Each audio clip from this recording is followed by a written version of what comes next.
Hello, in this video I'm going to be showing you how to create the background for the lavender kit.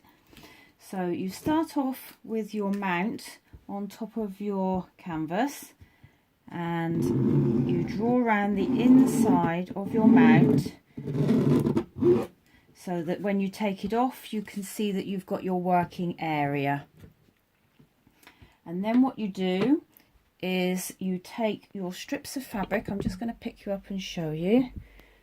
I've got my strips of fabric laid out here. You'll get 4 pieces of cotton and 3 pieces of organza.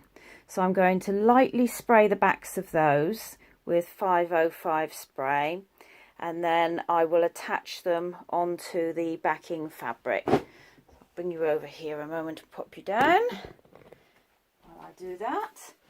You don't need to spray them too much, only a light spray is all that's needed, particularly on the organza, because you don't want any staining. And then we just work gradually from one side to the other. We're overlapping the outside markings there by about 1 centimetre. If you're a little bit over, it doesn't really matter. And then each strip overlaps the next just slightly,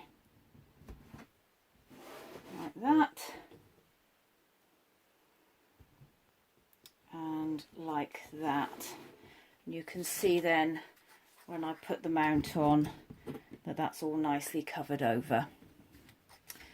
So what we need to do now is I will bring my machine forward for you, and then we get ready to do our free motion stitching.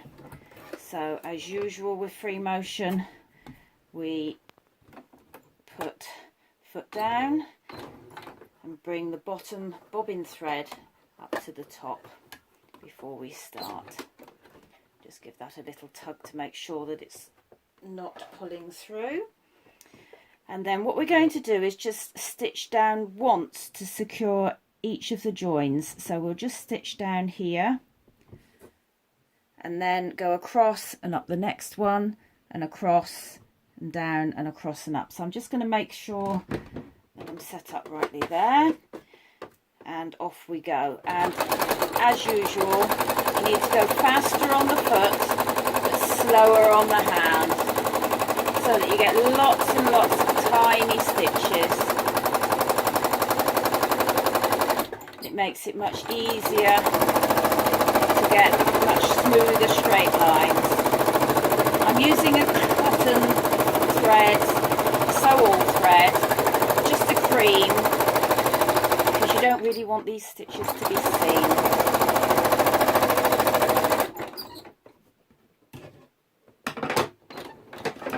Just give that a snip. So there you can see those are now stitched in place. So the next thing to do now is to pop on top the organzas. Now then, you can put these on in any way you want to. The same with the strips of fabric. It's what makes the piece individual to you.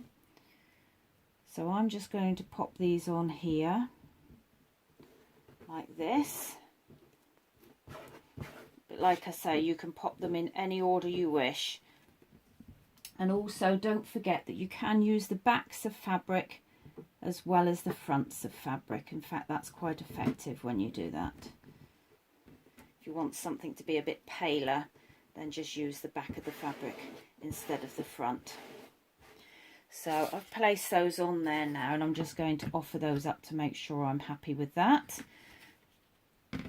And then I'm going to bring it forward again and just stitch with the organzas. I tend to just stitch once, just straight down the middle of the organza piece, which is usually on the join of where 2 of the cotton pieces of fabric meet, because I pop the organza on to overlap the joins.